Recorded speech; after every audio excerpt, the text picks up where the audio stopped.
बिस्मिल्लाहिर्रहमानिर्रहीम।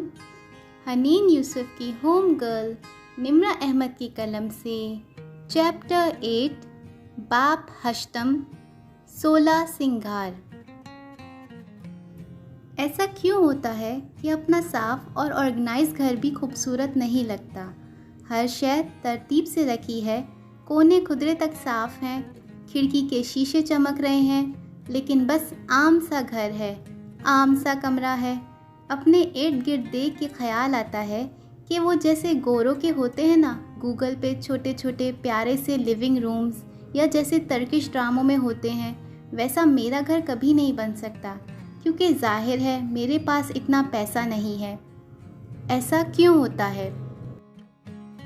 इस बात को समझने के लिए आपको अपनी मिसाल सामने रखनी पड़ेगी। जब आपका दिल चाहता है कि आप खूबसूरत लगें या आपको कहीं जाना होता है, तो आप क्या करती हैं? नहा धो के नए कपड़े पहनती हैं, गीले बाल ब्रश करके आईने में खुद को देखती हैं। आप निखरी निखरी और साफ सुथरी लग रही हैं, लेकिन फिर भी खूबसूरत दिखने के लिए एक आखिरी स्टेप आप ज़रूर करती हैं, वो होता है मेकअप। हल्का सा मेकअप भी आपको एकदम बहुत अच्छा दिखाने लगता है। अपनी मेकअप वाली और मेकअप के बगैर वाली शक्ल का फ़र्क सबको मालूम है। वो लोग जिनके पास हलाल हराम का बहुत पैसा होता है, वो अपनी प्लास्टिक सर्जरी करवा के चेहरे को मज़ीद खूबसूरत या बदसूरत करवा लेते हैं। होम इम्प्रूवमेंट की ज़बान में उसे बोलते हैं रेनोवेशन। सुनते हैं ना आपके फ़लाँ के घर में रेनोवेशन चल रही है, फर्श उखाड़ के नई टाइल्स लगाई जा रही हैं, नए कैबिनेट बन रहे हैं। रेनोवेशन होती है किसी चीज़ के ढांचे को तब्दील करना। मैं रेनोवेशन के हक़ में नहीं हूँ, इसलिए क्योंकि मेरे पास बहुत पैसे नहीं हैं, मैं रेनोवेशन अफोर्ड नहीं कर सकती। अगर मुझे बाथरूम के फिक्सचर्स का रंग पसंद नहीं, तो मैं उन्हें उखड़वा के हज़ारों रुपए के नए फिक्सचर्स नहीं लगा सकती। रेनोवेशन वो लोग करते हैं जिनके पास बहुत पैसा होता है, जैसे चेहरे की प्लास्टिक सर्जरी करवाना हो। मैं मेकअप करने वालों में से हूँ। मैं इस बात पे यकीन रखती हूँ कि अल्लाह ने जो मुझे दिया है, फिल वक्त मैं इसी पे कामयाब हो जाऊँ। मेरा घर छोटा है, तो उसको बड़ा करना या उसके छोटे ओढ़ने पे कुड़ना मेरा शेवा नहीं होना चाहिए। मुझे इसी छोटे घर को कबूल करना है और उसे खूबसूरत बनाना है। आपको एक बात बताऊं जो बिल्कुल सच है। हम एक किराए के घर से दूसरे घर में मूव होने वाले लोग हैं। हमारा इस्लामाबाद में एक घर था जो कि बहुत छोटा था। मैंने उसको वैसा ही कबूल कर लिया और उसको हर तरह से खूबसूरत बनाया। जब मेरा दिल मुतमईन हो गया, तो कुछ अरसे बाद अल्लाह ने हमें उससे कई गुना बड़ा घर दे दिया। मैं उस पे भी खुश थी, लेकिन मुझे ये अंदाज़ा बाद में हुआ कि बड़े घर को सजाने संवारने के लिए बहुत ज़्यादा मेहनत चाहिए। छोटा घर बहुत आसानी से संवारा जा सकता है, सिर्फ ज़ौक़ होना चाहिए और अम्मी की डांट को एक कान से सुन के दूसरे से निकाल देने की ढिठाई। फिर आप चूहे के बिल जैसी जगह को भी खूबसूरत बना सकती हैं। तो बात हो रही थी मेकअप की। आपके घर को भी मेकअप की ज़रूरत होती है, उसे कहते हैं रीमॉडलिंग। पिछले अब्वाब में हम होम इम्प्रूवमेंट डिस्कस करते आ रहे थे। यहाँ तक पहुँचने के बाद आप अपने घर को मुमकिन हद तक बेहतरीन हालत में ले आई हैं। गुड। लेकिन इसके बावजूद लिविंग रूम अच्छा नहीं लग रहा, बाथरूम वही पुराना है। क्या करें? रेनोवेट कर नहीं सकते, तो यहाँ आपको करनी है रीमॉडलिंग। रीमॉडलिंग और रेनोवेशन में वही फ़र्क है जो मेकअप और प्लास्टिक सर्जरी में होता है। रेनोवेशन में किसी शय का सिरे से ढांचा ही बदल दिया जाता है, मगर रीमॉडलिंग, ओह मेरी पसंदीदा तरी रीमॉडलिंग, उसमें किसी शय की सिर्फ ज़ाहिरी हालत या उसका काम बदला जाता है। चीज़ वही रहेगी, सिर्फ शक्ल बदल जाएगी। मैं आपको समझाती हूँ कैसे। आपके ड्राइंग रूम में अम्मी के जहेज़ के सोफ़े रखे हैं। उनकी लकड़ी भूरे रंग की है, ना बहुत हल्का ना बहुत गहरा, दरमियाना भूरा। उन पे फूलदार गोल्डन और रस्ट कलर की पोशिश की गई है, मतलब कि कोई इंतहा से गुजरा पुराना डिज़ाइन है, जिसे पेंडू डिज़ाइन भी कहा जाता है। वैसे ये लफ्ज़ पेंडू भी कितना अजीब है, यानी किसी की हित्तक करने के लिए उसे पेंडू यानी किसी पिंड या गांव का रिहायशी कह दिया जाए। क्या गांव का रिहायशी होना बुरी बात है? क्या हम सब के नाना दादा और हत्ता के अम्मी अब्बा भी किसी गांव के रिहायशी नहीं थे? अच्छा खैर, हनीन के फ़लसफ़ों को नज़रअंदाज करें। बात हो रही थी फर्नीचर की और रीमॉडलिंग की।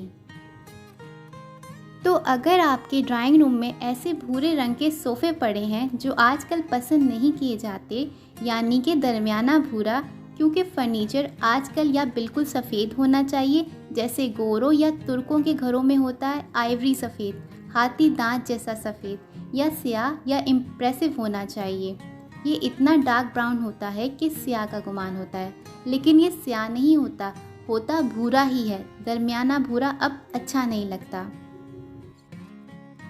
लेकिन क्या करें, अम्मा के ज़माने में वही चलते थे।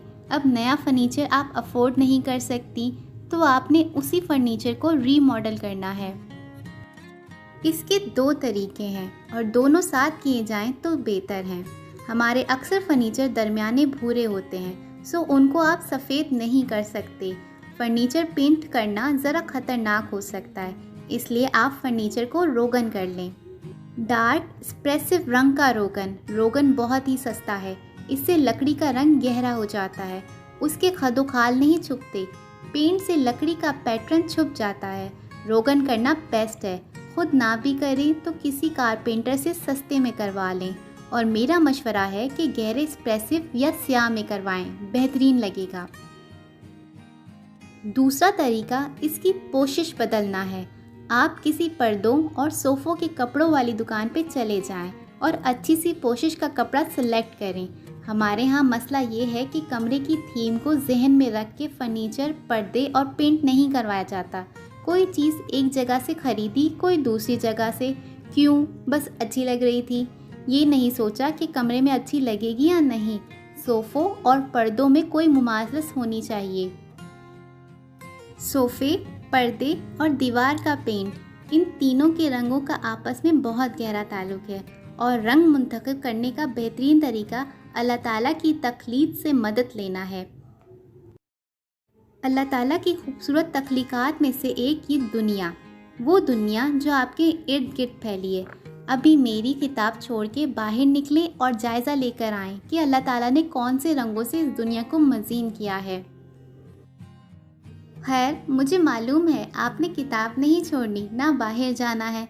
सुस्ती हमारी कौम पे ख़त्म है। मैं ही बताए देती हूँ। अल्लाह ताला की दुनिया के रंग गहरे से हल्के तक ऊपर की सिमत में सफ़र करते हैं। सबसे गहरा रंग नीचे होता है, यानी ज़मीन का रंग, दरख्तों के तनों का रंग। फिर इससे हल्का रंग ऊपर होता है, घास का, पहाड़ों का, और सबसे हल्का रंग सबसे ऊपर होता है, यानी आसमान का, सूरज का।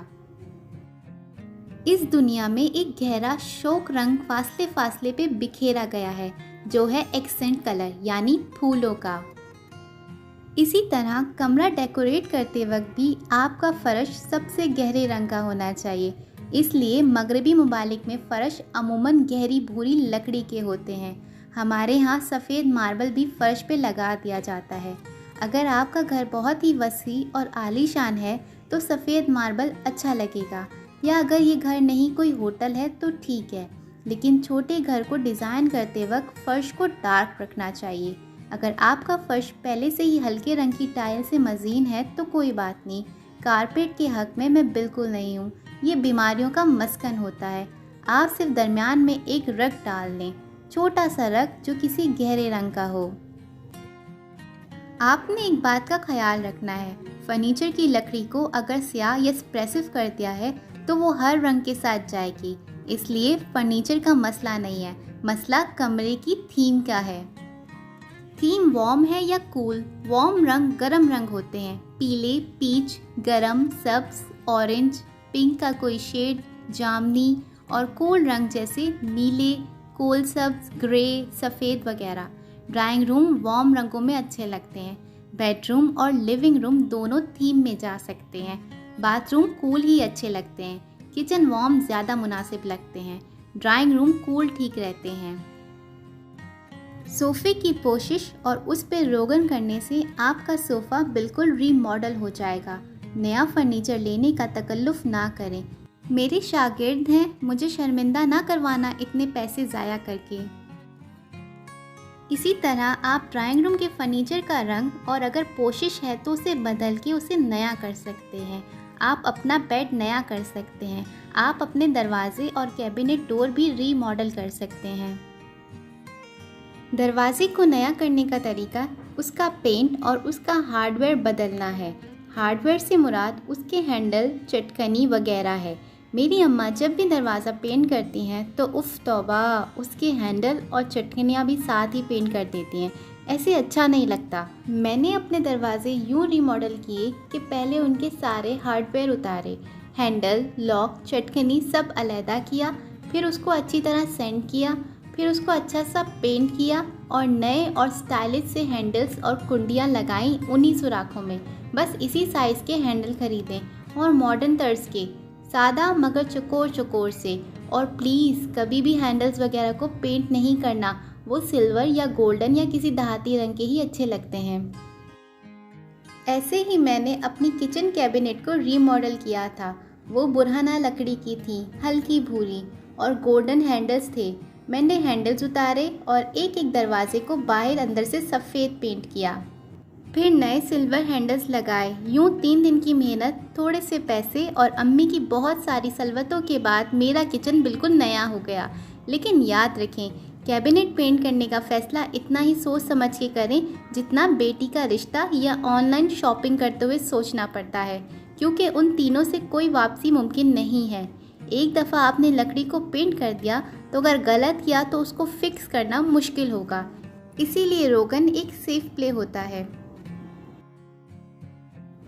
फर्नीचर, दरवाज़ों और कैबिनेट की रीमॉडलिंग के साथ साथ आप अपने पूरे घर की रीमॉडलिंग भी कर सकते हैं, उसका पेंट बदल के।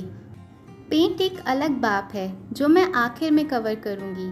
उसमें एक और चीज़ आती है, विंडो ट्रीटमेंट, यानी आपने खिड़कियों को फिक्स करना है।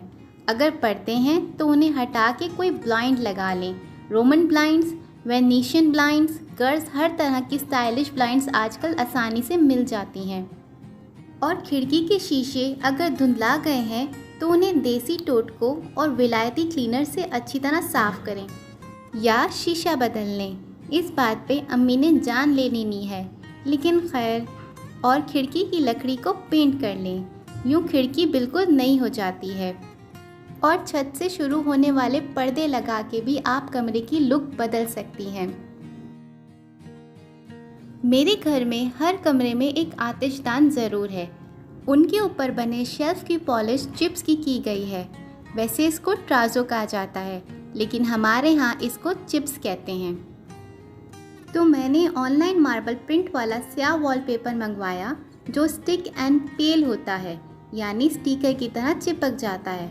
और मैंने उसे मेंटल शेल्फ के साइज़ का काट के चिपका दिया। यूँ लगता है कि आतिशदान का शेल्फ स्याह चमकते मार्बल से बना है।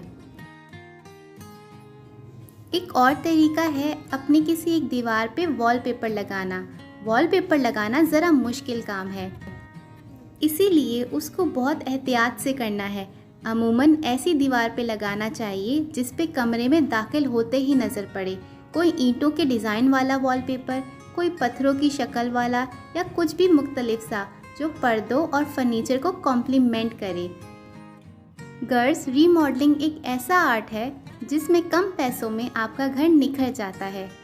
मगर रीमॉडलिंग को कामयाब बनाने के लिए पहली चीज़ है जो पास है इस पे कनात करें। जिस वक्त आप अपने कमरे को देख के कुड़ना छोड़ देंगी कि ये छोटा है, काश 2 फीट उस तरफ से बड़ा होता, काश फर्श चिप्स का नहीं मार्बल का होता, काश उस तरफ एक और खिड़की होती। जिस वक्त आप अपने मौजूदा घर पे काना हो जाएंगे, उस वक्त आप उसको सजा और संवार सकेंगी। अपने घर से प्यार करना सीखें, उसको कम पैसों में खूबसूरत बनाना सीखें। इंसान जो भी कमाता है अपने सुकून के लिए कमाता है। अपनी औलाद, बहन भाई, माँ बाप, बीवी बच्चे, उन सब पे खर्च करने के लिए कमाता है। और आखिर में जब वो दिन के आखिर में अपने घर आए तो अपने बिस्तर पर लेटते वक्त जब वो मोबाइल की दुनिया चेक करे तो उसे राहत का एहसास हो। घर बड़ा ना भी हो, लेकिन अगर सजा संवरा हो तो दिल वैसे ही खुश हो जाता है। इसलिए अपने घरों की सादा सजावट पे इन्वेस्ट करना सीखें। मैं इस बात पे यकीन नहीं रखती कि आप 5,000 का गुलदान लाके डाइनिंग टेबल पे रख दें जो किसी का हाथ लगने से टूट भी जाए।